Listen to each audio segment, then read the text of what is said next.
আজকে আপনি জানেন যে প্রেস কনফারেন্স ক্যাবিনেট মিটিং হয়েছে, সেখানে যেগুলো বিষয় ছিল সেগুলো রেগুলার যেগুলো বিষয় সেগুলো ক্যাবিনেট ডিভিশন আপনাদেরকে বোধহয় অলরেডি একটি স্টেটমেন্ট দিয়েছে, পেয়েছেন তো আপনারা? হ্যাঁ, তো এটা নিয়ে আমি আর বিশদ বলছি না। এর বাইরেও কিছু আলাপ হয়েছে। একটা ছিল হলো পাঠ্যপুস্তকের ইস্যুটা। তো ক্যাবিনেটে বলা হয়েছে যে পাঠ্যপুস্তক আগামী মাসের মধ্যে সবাই হাতে পাবেন, সবার হাতে। আরেকটা যেটা বাজারে একটা মানে চালাচ্ছে যে আগের যেগুলো গভর্নমেন্টের সময় দেখেছেন যে আগের গভর্নমেন্টে ওনারা পাঠ্যপুস্তক উৎসব করতেন ওই একদিনের জন্য, দেখাতে চেতেন যে না পাঠ্যপুস্তকটা সবাই জানুয়ারির 1 তারিখেই পাচ্ছেন। কিন্তু আসলে আমরা যা যেগুলো ডেটা পাচ্ছি বা যেগুলো তথ্য পাচ্ছি যে অনেক সময়, বেশিরভাগ সময় 2010-এর পরের থেকে দেখা যাচ্ছে যে ফুল ডিস্ট্রিবিউশন হতে হতে মার্চ এবং কোনো কোনো বছর জুলাই মাসও হয়ে গিয়েছে। তো এই একটা বিষয়। তো এই বিষয়ে আমরা কাজ করছি। এই গভর্নমেন্ট, ইন্টারিম গভর্নমেন্ট কাজ করছে। ইন্টারিম গভর্নমেন্ট প্রত্যেকটা বিষয়ে ইভেন এমন হয়েছে যে যারা যারা পেপার উৎপাদন করে তাদের সাথেও এই গভর্নমেন্ট বসেছেন যাতে জিনিসগুলো এক্সপেডাইট করা যায়। আরেকটা হচ্ছে যে চিটাংয়ের চিফ অ্যাডভাইজার নির্দেশ দিয়েছেন যে চিটাংয়ে আপনারা জানেন যে চট্টগ্রামে প্রতি বছর বর্ষায় খুব পানি সমস্যা হয়, পানি জমে যায়, জলবদ্ধতা হয়। এই জলবদ্ধতা কত কুইকলি নিরসন করা যায় সে ব্যাপারে চিফ অ্যাডভাইজার নির্দেশ দিয়েছেন।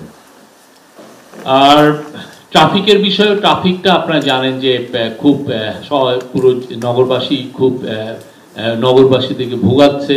তো সে বিষয়েও যত কত দ্রুত সলিউশন করা যায়, কিভাবে কি কি মেজার নিলে খুব দ্রুত এটার একটা ভালো আউটকাম পাওয়া যায়, সে বিষয়ে যথেষ্ট আজকে বড় একটা ডিসকাশন হয়েছে এবং আপনারা সামনে এই বিষয়ে আরো কিছু খুবই কুইক স্টেপ দেখবেন।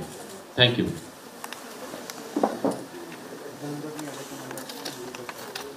আমি গত 3 বছরের একটা ডেট দিচ্ছি, সেটা হচ্ছে যে 2022 সালে শিক্ষাবর্ষে পাঠ্যপুস্তক সরবরাহের সর্বশেষ তারিখ ছিল 24/3/2022।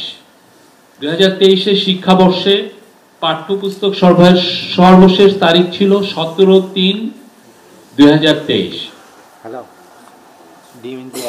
আর 2024 ছিল পাঠ্যপুস্তক সরবরাহের সর্বশেষ তারিখ 27/2/2024। Thank you.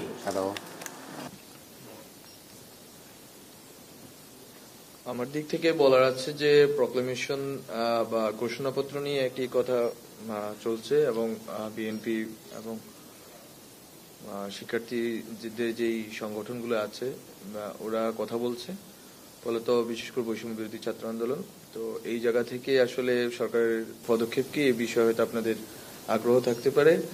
আমাদের দিক থেকে হচ্ছে যে আমরা একটা, যেহেতু ছাত্ররা যখন 31শে ডিসেম্বর প্রস্তাব করেছিলেন যে ওনারা একটি ঘোষণাপত্র দিবেন, কিন্তু সরকার যখন বিষয়টা অনুভব করলেন যে এই বিষয়টা যদি শুধুমাত্র ছাত্রদের দিক থেকে যায় ওয়াইডার কনসেনসাসের বাইরে, তাহলে সেটা হয়তো বাংলাদেশে যে ইউনিটি আছে এবং স্টেবিলিটি আছে সেটার জন্য ক্ষতিকর হতে পারে। ফলত সরকার একটি দায়িত্ব নিয়েছে যে সবগুলো পক্ষের সাথে মিলে একটি ডকুমেন্ট রেডি করবেন এবং আমরা আশা করছি সরকার সবগুলো রাজনৈতিক পক্ষ এবং শুধুমাত্র রাজনৈতিক নয় বরং গণঅভ্যুত্থানের যতগুলো পক্ষ আছে, যত ধরনের পক্ষ আছে সবার সাথে কথা বলে সরকার আগামী সপ্তাহের মধ্যে এই ডকুমেন্টটির ব্যাপারে এবং কবে এই ঘোষণাপত্র, কিভাবে এই ঘোষণাপত্র প্রকাশিত হবে অথবা ঘোষিত হবে সেই সম্বন্ধে সরকার আগামী সপ্তাহের মধ্যেই সবার সাথে পরামর্শ ভিত্তিতে সর্বসম্মতিক্রমে সিদ্ধান্তটি জানাবে। এটা হচ্ছে আমার দিক থেকে একটি আপনাদেরকে বলা। আরেকটি বিষয় আমরা বলতে চাই যে আমরা গত 5ই আগস্টের পরে থেকে দেখেছি যে বাংলাদেশের বিভিন্ন স্থানে মাজার অথবা কাওয়ালি বা গান বা এরকম যে সাংস্কৃতিক বিভিন্ন অনুষ্ঠান আছে এসবের উপরে বিভিন্ন সময়ে হামলা হয়েছে, কিন্তু হামলার ব্যাপারে স্পষ্ট পদক্ষেপ অনেক ক্ষেত্রে নেওয়া সম্ভব হয়নি। আমরা সেজন্য দুঃখিত, কিন্তু আমরা এখন থেকে যেটা ভাবছি যে এখন থেকে কোথাও কোনো গানের আসর অথবা কোনো সুফি সাধকদের মাজার অথবা কোথাও যদি কখনো হামলা হয়, আমরা এখন থেকে যে ব্যবস্থাটা নিব যে আমরা খুবই স্টার্ন মেজার নিব এবং আমরা এখানে কাউকে ছাড় দিব না। এই বিষয়ে আমরা খুবই স্ট্রং পদক্ষেপ নেওয়ার জন্য আমরা প্রতিশ্রুতিবদ্ধ। এবং গতকালকে রাত্রে ময়মনসিংহে যে ঘটনাটা ঘটেছে এই সম্বন্ধে আমরা পদক্ষেপ নিচ্ছি এবং সামনে থেকে যা ঘটবে এবং গত 5 আগস্টের পরে যা ঘটেছে এসব সম্বন্ধে আমরা তথ্য সংগ্রহ করেছি এবং যারা এখানে দায়ী আছে আমরা বলবো যারা এখানে অ্যাগ্রিভড আছেন, বিক্ষুব্ধ আছেন, তারা দ্রুত মামলা করুন, আমরা পদক্ষেপ নিব। Thank you.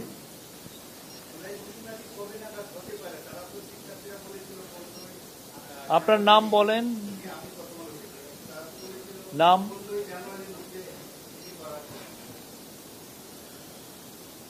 শিক্ষার্থীদের দাবি 15 জানুয়ারি ছিল, কিন্তু সরকার যে জায়গাটি চাচ্ছে যে সবার সাথে যেহেতু কথা বলতে হবে, সরকার হয়তো কিছু সময় বৃদ্ধি হতে পারে, কিন্তু এটা দেরি হবে না, খুব বেশি দেরি হবে না। হয়তো তাদের সময়সীমার কয়েকদিনের মধ্যেই এটা হয়ে যাবে এবং এটা আমরা আশা করি যে এটা যদি ওয়াইডার কনসালটেশনের ভিতরে 15 জানুয়ারি হয় 15 জানুয়ারি হতে পারে, কিন্তু সরকার যেটা চাচ্ছে যে সব পক্ষগুলোর সাথেই কনসেনসাসের ভিত্তিতে করুক। এটা আমরা মনে করি শিক্ষার্থীরা এই ধৈর্য ধারণ করবে, সংযম দেখাবেন এবং এইটা সবার মাধ্যমে যদি হয়, সর্বসম্মতিক্রমে হয়, তাহলেই মনে করি এটা বাংলাদেশের জন্য ভালো হবে, সবার জন্যই ভালো হবে। আপনারা এটা নিয়ে রাজনৈতিক দলগুলোর সাথে কখন থেকে আপনারা বলবেন বা কথা বলবেন? আমরা মূলত ইনফরমালি অনেকের সাথে কথা বলেছি। 31 ডিসেম্বর থেকেই কথা বলছি ইনফরমালি, বাট ফরমালি আমরা আগামী সপ্তাহ থেকে বসা শুরু করব এবং এই বসার ধরন বা প্রক্রিয়া সম্বন্ধে আমাদের দৃষ্টিভঙ্গি হচ্ছে যে অন্তত যেই সব বিষয়ে একটা প্রক্লেমেশনের 2টা পার্ট থাকে বেসিক্যালি, যে প্রথমে থাকে আমরা কি কারণে এটা বলছি এবং আমরা কি চাচ্ছি, 2টা তো থাকে। ডিজাইন, এলিগেন্স, বিউটি, সেরা পণ্য সবার জন্য জেভিকো। তো আমরা যে কারণে চাচ্ছি প্রক্লেমেশনটা, আমরা মনে করি এই ক্ষেত্রে রাজনৈতিক দলগুলোর মধ্যে এক ধরনের ঐকমত্য আছে যে শেখ হাসিনার ফ্যাসিজম এবং এই ফ্যাসিজমের যে ধারাবাহিকতা বাংলাদেশে হিস্টোরিক্যালি, সেটার একটা প্রেক্ষাপট হয়তো আমরা বর্ণনা করব যদি প্রক্লেমেশনে এভাবে রাখতে হয়। আর প্রক্লেমেশনের দ্বিতীয় পার্টি যেটা আছে যে আমরা কি চাই, এই রাষ্ট্রটা কিভাবে চালিত হবে এখন এই গণঅভ্যুত্থানের গভর্নমেন্ট, সেসব বিষয়ে আমরা মনে করি কয়েকটা বিষয় হয়তো কন্টেনশাস পয়েন্ট থাকতে পারে, বিতর্ক থাকতে পারে, অথবা ওইটা আরো মোর কনসালটেশন দরকার হতে পারে, সেই ক্ষেত্রে আমরা কনসালটেশন করব। সুতরাং যেসব বিষয়ে আমাদের ঐকমত্য অলরেডি আছে, যে ঐকমত্যের ভিত্তিতে গণঅভ্যুত্থান হয়েছে, সেই ঐকমত্যের জায়গাটা হচ্ছে আমাদের স্টার্টিং প্রসেস, মানে আমরা ওই ঐকমত্যের জায়গাগুলো ধরে শুরু করব। যেমন আপনারা দেখেছেন যে বিএনপি অলরেডি বলেছে যে যাতে তাদের 16 বছরের যে সংগ্রাম, দীর্ঘ সংগ্রাম, এটা স্বীকৃত শুধুমাত্র তাদের নয়, আমরা মনে করি যত রাজনৈতিক দল, সাংস্কৃতিক সংগঠন বা বিভিন্ন ব্যক্তি বিশেষেরও তো অনেক সংগ্রামের ইতিহাস আছে।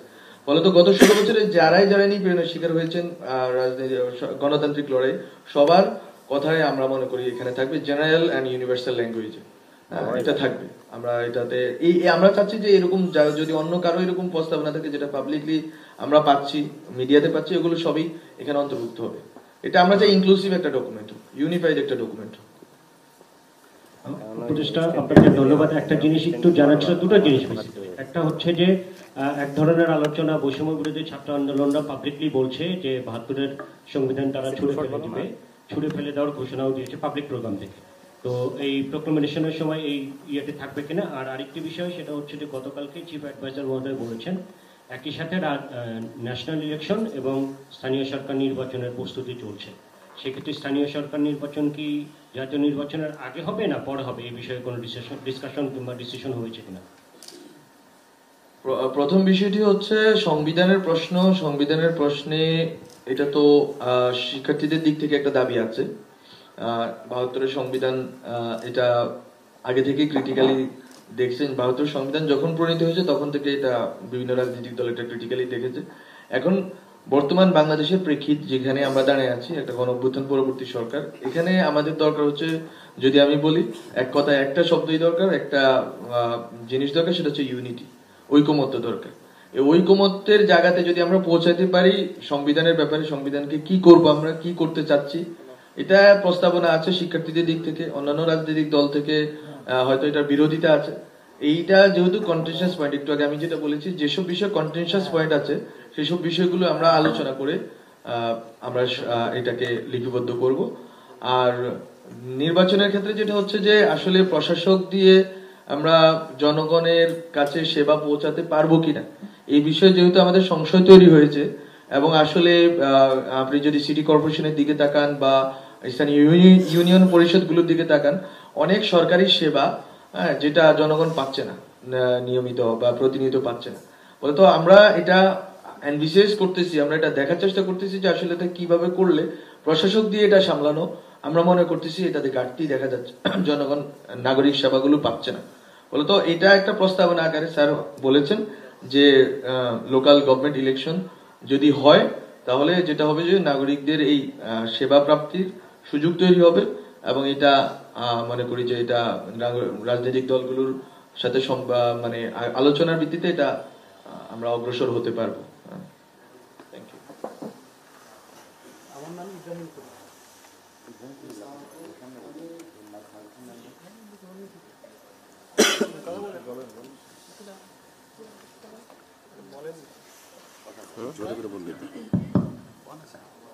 আমি ইব্রাহিম খলিল, আমি দৈনিক সংগ্রাম থেকে বলছি।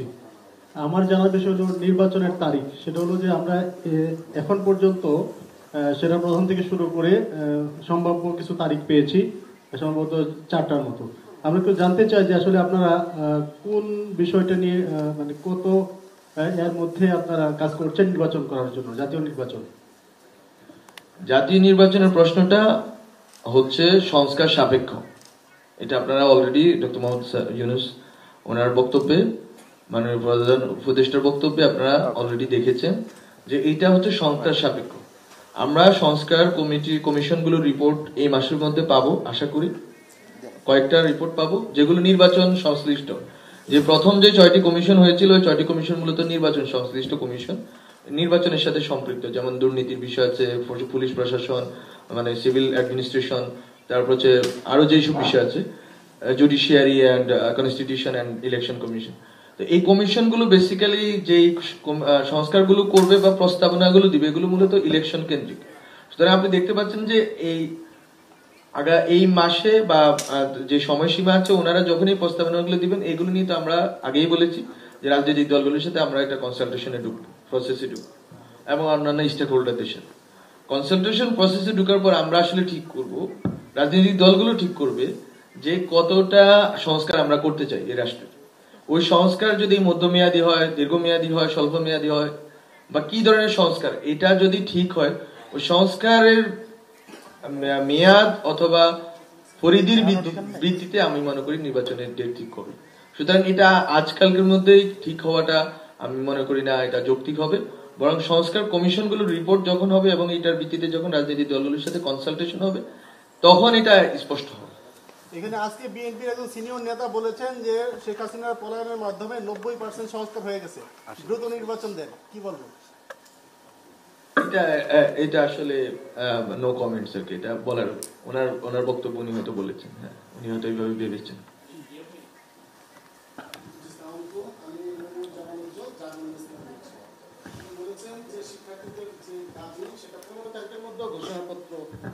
আসতে পারে, সেক্ষেত্রে আসলে রাজনৈতিক দলগুলোর সাথে আলোচনা কবে থেকে শুরু হবে? যদি 15 তারিখ, কারণ আজকে 9 তারিখ, ইতিমধ্যে কি আপনারা আলোচনা করে মোটামুটি তাদের আপনি বলেছেন যে কি কি বিষয়ে অলরেডি কথাবার্তা আনঅফিসিয়ালি চলেছে, অফিসিয়ালি কয়টি রাজনৈতিক দল বা সুশীল নাগরিকদের কয়জনের সাথে আপনারা কথাবার্তা এই ব্যাপারে বলবেন, একটু স্পষ্ট করে বলবেন। এটা তো মূলত বাংলাদেশে যেই নিবন্ধিত রাজনৈতিক দলগুলো আছে শুধুমাত্র এটা না, আমরা তো বলেছি যে নিবন্ধিত রাজনৈতিক দলগুলোর বাইরে সামাজিক অনেক সংগঠন, শিক্ষক সংগঠন আছে, কালচারাল সংগঠন আছে, ওদের সাথে আমরা কথা বলবো। এখন সবার সাথে তো আসলে আমরা বসে কথা বলতে পারবো না, অনেক ফর্মালি ইনফর্মালি আমরা কথা বলবো, সেটা আমাদের কথা বলার বিভিন্ন ধরন আছে গভর্নমেন্টের পক্ষ থেকে, এটা আমরা করব। কিন্তু আমরা যেটা বলতে চাচ্ছি যে ঐকমত্যের ভিত্তিতে হবে এবং কেউ লেফট আউট হবে না, সবার কথাই শোনা হবে। এবং আমি যেটা বলেছি যে প্রেক্ষাপটটা অন্তত ঐকমত্য আছে বলে শেখ হাসিনার পতন ঘটেছে। পরবর্তী আমরা কি করব, কতটুকু সংস্কার করব, কি কি বিষয় নিয়ে আমরা এনভিশন করি, ওইটা হয়তো মানে আলোচনা যাবে, যেমন এই যে সংবিধান সংস্কার নাকি সংবিধানকে বাতিল করার প্রশ্নটা, এটা আমরা আলোচনা করে ঠিক করব। সুতরাং আমি মনে করি যে এটা আপনার প্রশ্নের জায়গা থেকে আমি বলবো যে এটা যারা আমাদের সাথে অলরেডি ইস্টাবলিশ রাজনৈতিক দলগুলো আছে ওদের সাথে তো বসবই, সামাজিক রাজনীতি, সামাজিক সংগঠন, নারীদের সংগঠন আছে, শ্রমিকদের সংগঠন আছে, যারা রিলেভেন্ট যে সংগঠনগুলো আছে বা যারা গণ অভ্যুত্থানে সক্রিয় ভূমিকা রেখেছে সবার সাথে আমরা ফর্মালি ইনফর্মালি কথা বলবো, বসবো। এবং এটা আমরা আশা করি যে আগামী সপ্তাহতেই শুরু হবে এবং শেষ হয়ে যাবে আগামী সপ্তাহে। আমরা আগামী সপ্তাহটা ধরছি আর কি যে এই কনসালটেশনের জন্য। এবং আরেকটা বিষয় আমি একটু বলে রাখি, এটা বিষয়টা নিয়ে অনেক জলগোলা হবে, সেটা হচ্ছে যে ঘোষণাপত্র কিন্তু প্রস্তাবনা স্টুডেন্টরাও দিয়েছে, অলরেডি তারা একটা প্রস্তাবনা দিয়েছে, এবং ঘোষণাপত্র কিন্তু সরকার দিবে না। সরকার ঘোষণাপত্রকে এবং ঘোষণাপত্রের যে প্রক্রিয়াটা এটা ফ্যাসিলিটেট করছে, কিন্তু ঘোষণাপত্র আসবে সবার ঐকমত্যের ভিত্তিতে, সব রাজনৈতিক পক্ষ এবং দল এবং সাংস্কৃতিক সামাজিক সংগঠনগুলোর ঐকমত্যের ভিত্তিতে। সুতরাং এই দুইটা জিনিস কিন্তু ডিফারেন্স। আমরা গভর্নমেন্ট নিজে বানাইয়া কোনো প্রক্লেমেশন আমরা দিচ্ছি না, বরং সবার ঐকমত্যের ভিত্তিতে শিক্ষার্থীদের প্রস্তাবনা এবং সবার ঐকমত্য, এই ভিত্তিতে প্রস্তাবনাটি যাবে, ঘোষণাপত্রটি প্রণীত হবে এবং ঘোষিত হবে। জি, আমি কাউন্সিলর আজম বিপু, কাজ করি জিটিভিতে। আমার দুইটি কোশ্চেন আছে। একটি হলো, আমরা দেখেছি যে নির্বাচনের জন্য সবচেয়ে গুরুত্বপূর্ণ ভূমিকা পালন করে একদিকে আনসার, অন্যদিকে পুলিশ। তো আপনারা কি মনে করছেন যে এই মুহূর্তে স্থানীয় সরকার নির্বাচন করবার জন্য বাংলাদেশের পুলিশিং সিস্টেম এবং আনসার এটা প্রস্তুত কিনা, এটা আপনাদের বক্তব্য দেবেন। আরেকটা বিষয় হলো, ঝিনাইদহের মহেশপুর উপজেলায় একটি নদী সীমান্ত এলাকায় যেটি ভারতের দখলে ছিল, বিজেপির পক্ষ থেকে দাবি করা হয়েছে সেটি দখলমুক্ত করা হয়েছে। এই বিষয়ে সরকারের পক্ষ থেকে কোনো কিছু খোলাসা করবেন কিনা? ধন্যবাদ। আপনারা এটা আরো সামনে এগুলো দেখবেন। আর ওইটার বিষয়ে আমার মনে হয় যে অলরেডি এসছে, নিউজ পেপারে এসছে। আপনি এটা বিজেপির পক্ষ থেকে বলা হয়েছে ওখানকার, হ্যাঁ, বিজেপি এখানে রাইট অথরিটি, সরকারের পক্ষে কথা বলবেন না? বিজেপি অলরেডি বক্তব্য দিয়েছে, বিজেপির বক্তব্যই আমাদের বক্তব্য। Okay, thank you. Thank you. আমার মনে হয় আচ্ছা,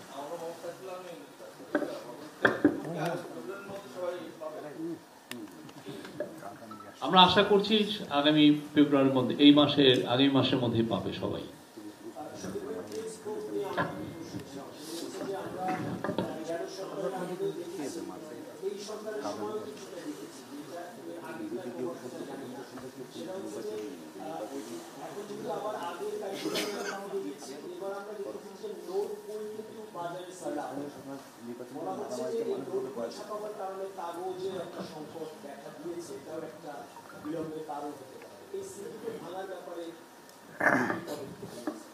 নোটবুকের বিষয়টা খুবই একটা কমপ্লেক্স একটা বিষয়। এটা নিয়ে আমি বলছি, সেটা নোটবুকের বিষয়, এখানে অনেক প্রাইভেট কোম্পানি জড়িত, অনেক বিষয় এটার সাথে। এটা একটা স্ট্রাকচারাল ইস্যু, হঠাৎ করে এটা তো আর সলিউশন হয় না। আর আমি জানি আমরা যারা নেনসিটি, আমাদের যে আপনি দেখেন, আমরা এই গভর্নমেন্ট ডিউটি নিয়েছে হচ্ছে অগাস্টের 8 তারিখে, তারপরেই আমরা এই কাজগুলো শুরু করেছি। অন্যান্য বছরে যেটা হয় যে এনসিটিভি এই টেক্সট বুকের কাজ শুরু করে দেয় সেই জুন জুলাই মাসেই শুরু করে দেয়। তা আমরা দেরিতে নিয়েও আমরা দেখেন কতটা এক্সপেডাইট করেছি। আর প্রতি বছর তো স্টুডেন্টের সংখ্যা বাড়ছে, কমছে তো না। আর এই বিষয়ে আমাদের অনেকটা সিরিয়াসনেস ছিল, এবং আমরা যেগুলো অবস্ট্যাকল আমরা ফেস করেছি সেগুলোকে ক্লিয়ার করা হয়েছে। এবং এই ক্ষেত্রে আরো অনেক নতুন নতুন আইডিয়া আমরা এক্সপ্লোর করছি।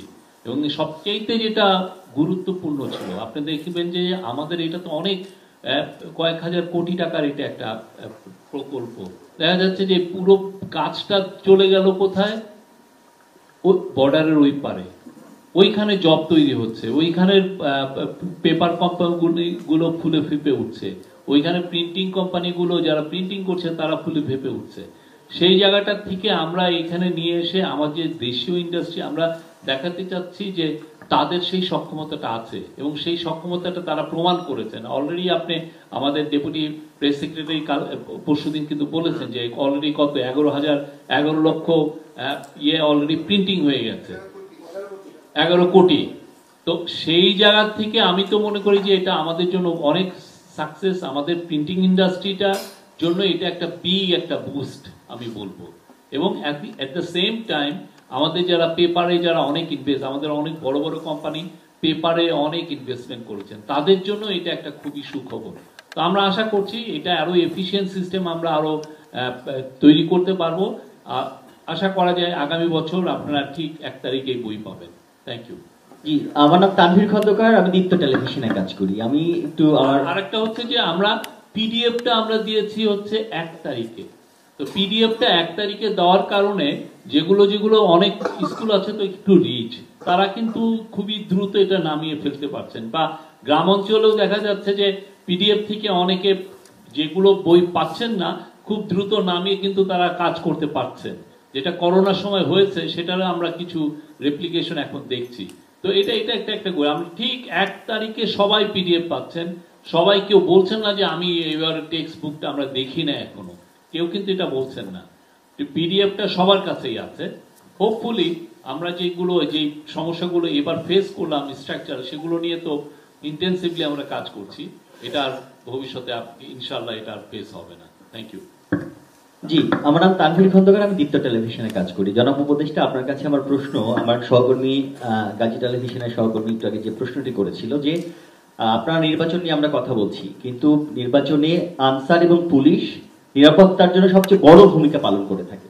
তাহলে সেক্ষেত্রে আপনি কি বলবেন যে নির্বাচন দেওয়ার ক্ষেত্রে পুলিশ এবং আনসার তাদের সেই সক্ষমতা বা তারা প্রস্তুত কিনা নিরাপত্তা দেওয়ার ক্ষেত্রে?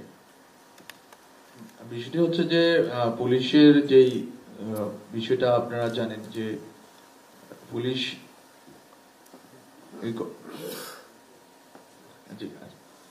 পুলিশের যে ভূমিকা জানেন যে গণঅভ্যুত্থানের ক্ষেত্রে পুলিশের একটা ভূমিকা ছিল। পুলিশ ব্রুটালিটি করেছে এবং অনেক নিরাপরাধ এবং নিরস্ত্র ছাত্রদের উপর গুলি চালিয়েছে, এটা এস্টাবলিশড। এখন কিন্তু আমরা তো পুলিশ প্রশাসনকে অল আউট বাতিল করে দিতে পারি না, কিন্তু এটা সংস্কার করতে পারি। এবং এটা সংস্কারের জন্য অনেকগুলো প্রস্তাবনা পুলিশ সংস্কার কমিশন দিয়েছে, এবং সংস্কার কমিশনের প্রস্তাবনাগুলো ওয়াইডার কনসালটেশনের পরে আমরা যদি বাস্তবায়ন করব, এটা হচ্ছে একটা দিক যে সংস্কার আমরা করছি। আনসারদের বিষয়টাও আমি মনে করি যে বিষয়টা এরকমই যে আনসারদের ভিতরে অনেক ইনস্টেবিলিটি ছিল, এটা বোধহয় আমার জানা মতে এটা অনেক কমে এসেছে এবং এটাকে ঢেলে সাজানোর কিছু সুযোগ আছে, সেই সুযোগটা আমরা নিই।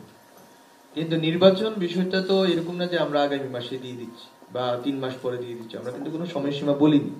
আমরা বলছি প্রস্তুতি চলমান আছে, এই প্রস্তুতির অনেকগুলো পর্ব থাকতে পারে। এটা প্রশাসনিক ভাবে হয়তো আমরা প্রস্তুতি নিচ্ছি, হয়তো আমরা আইন শৃঙ্খলার প্রস্তুতি হয়তো নিচ্ছি না। আমরা বলছি যে আমাদের প্রস্তুতি আছে এবং আমাদের একটা দৃষ্টিভঙ্গি আছে যে লোকাল গভর্নমেন্ট ইলেকশন হলে আমরা জনগণের কাছে নাগরিক সেবাগুলো দ্রুত পৌঁছে দিতে পারবো, এটা আমাদের একটা বক্তব্য।